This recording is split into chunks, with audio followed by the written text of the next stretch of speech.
My name is Coriana. One of my passions in life is computers and video games.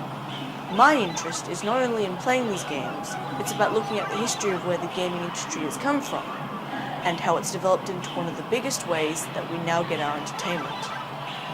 There are amusement arcades, gaming consoles, phones,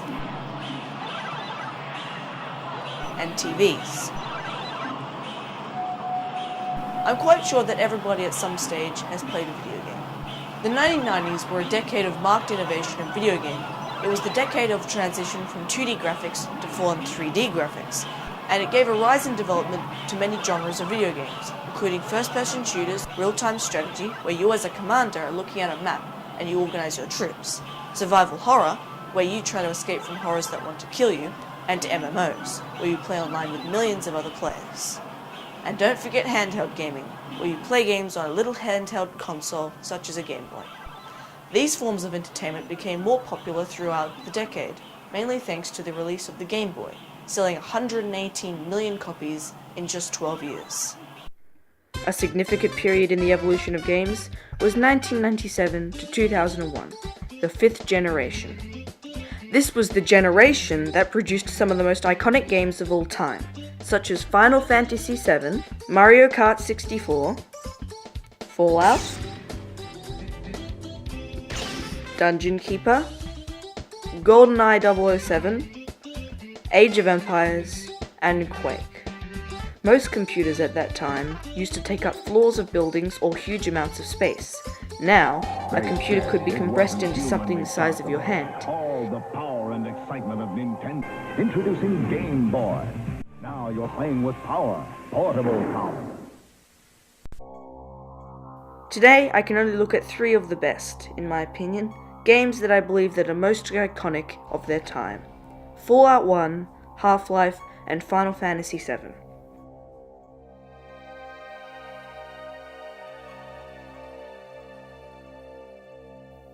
Fallout, a role-playing game, was developed by Interplay Studios. This game is set in a world that's been destroyed by nuclear war, and you play as one of the lucky members of the Vault program, a civilization that has lived underground for over 200 years. This all seems great, as you're safe from radiation, bandits, and the worst of them all, super mutants.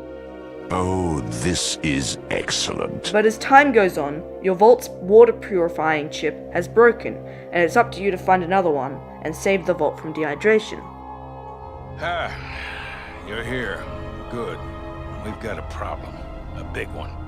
The controller chip for our water purification system has given up the ghost. The reason it received so much praise is because of its tense gameplay, great story. Why, when you become one of us, of course. I can't have a perfectly good prime normal and not make it one of the chosen ones, now can I? After you tell me where your vault is. Incredible atmosphere.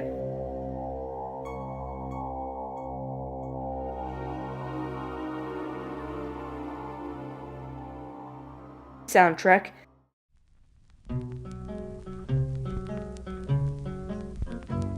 And the many different ways to play the game. With an educated guess, I would say around 500,000 units were sold. It is rated as one of the greatest RPGs, role-playing game, of all time. On the subject of RPGs,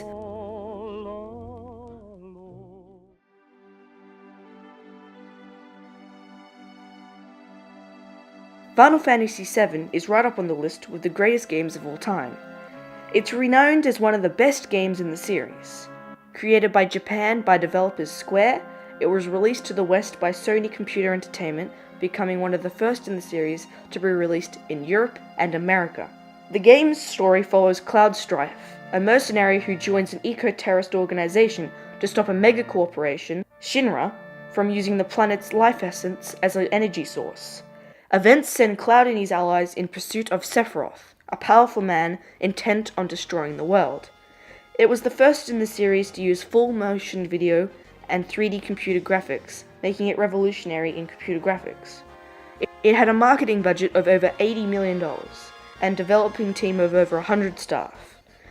It was a critical success, being praised for its graphics, gameplay, music, and story. It sold a whopping 11 million copies worldwide and has been put on the list of the best games of all time.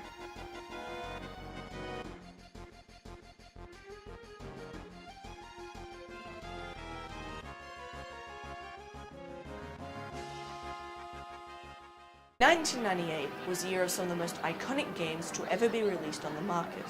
It managed to deliver some incredible titles and events. This year was the 4th annual E3, and the first Game Critics Awards was established for the best of E3. The Games Critics Awards are a set of annual awards held after each E3 video game conference.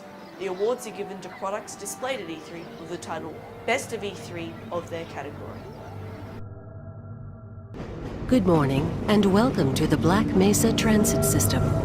This automated train is provided for the security and convenience of the Black Mesa Research Facility personnel. Half-Life is rated as one of the best first-person shooters of all time. You can throw Doom and Quake out the window because this was the new starter for first-person shooters. Okay, now unless you've been living under a rock that's been dropped in the ocean for 20 years, even though you would have still probably heard about it, you would know why it's so good. If you don't, well then go play it already. It's like $10 on Steam. The game focuses around Morgan Freeman. You did it. I actually messed that up. The game focuses around Gordon Freeman, who was a scientist for Black Mesa, a secret underground science complex. The game starts off with you in a monorail, traveling around through the complex, showing off the power of the Source engine, the game engine that this game was programmed on. The game starts off with you in a monorail, traveling around the complex. It gives a sense of mystery. Why is there so much security around? What is all that machinery being moved? And why is there a creepy supernatural businessman watching me everywhere I go? As you're walking into the foyer of the huge complex, the game gives you a sense of scale, as you see dozens of scientists moving around and doing all their different tasks. It turns out that today was the day that Dr. Eli Vance and Dr. Kleiner were experimenting with teleportation equipment, and it's your job to set out that task. In 3, 2, 1.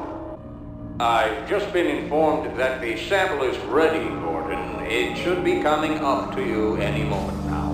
Look to the delivery system for your specimen.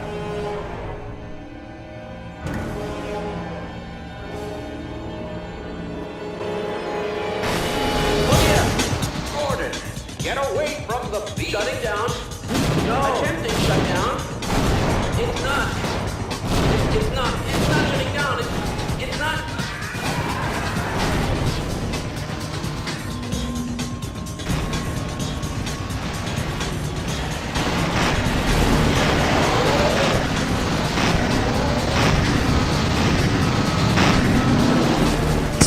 The rock that was meant to connect the teleportation rays explodes and opens a portal to an alien planet called Zen, giving many alien species access to Earth to cause mass destruction. Turns out it was the supernatural businessman's doing that caused this. Now it's your job to escape the facility and get to the planet Zen to stop the alien onslaught. It sold over 9.3 million copies, and the reception was overwhelmingly positive, and I mean overwhelmingly. It received acclaim for its graphics, realistic gameplay, seamless narrative, great music, realistic AI, and brutal atmosphere. No! Stay back! Gordon! It won over 50 PC Game of the Year awards and is often considered as one of the great games of all time, as it influenced first-person shooters for years after its release and gave room for its sequel, Half-Life 2, to surpass its predecessor as one of the top best games of all time. Now just to wait for Half-Life 3. Still waiting. Gaben, can we have Half-Life 3? To play. No!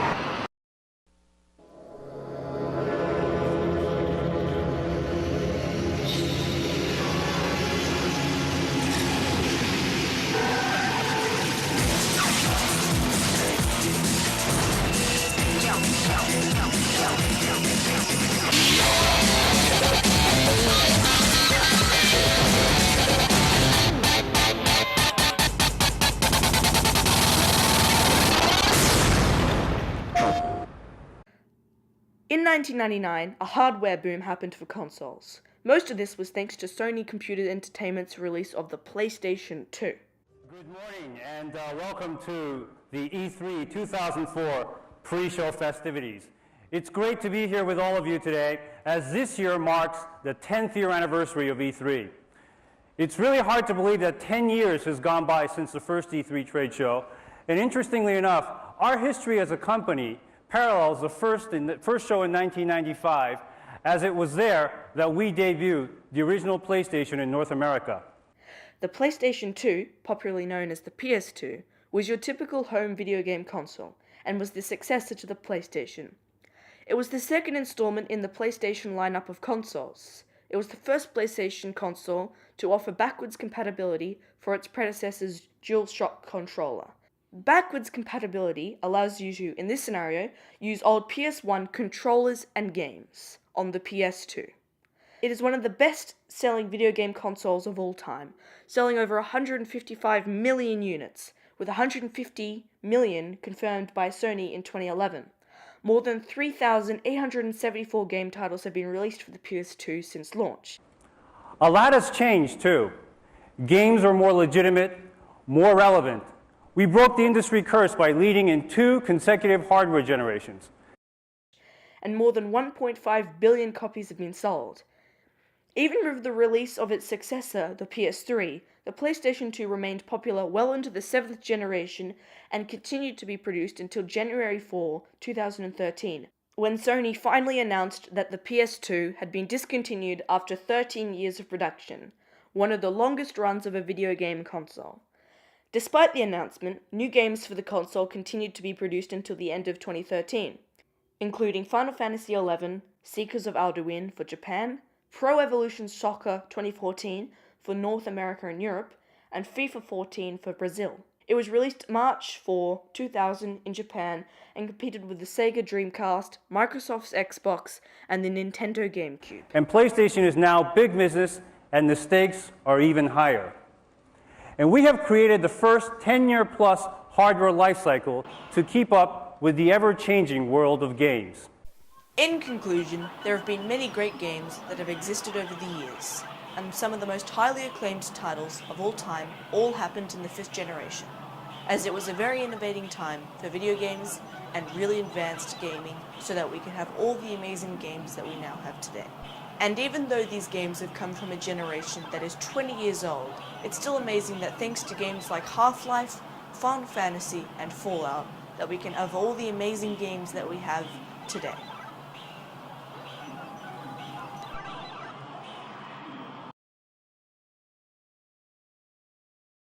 Oh hi. Just for your information, this is just a disclaimer of sorts. You can stop the video now, but if you want to know how long this took and all that stuff, keep listening. This video took 14 hours to make. In editing alone, a lot of pain and suffering went into this, and I hope it was worth it. Here's a look at the timeline of the video.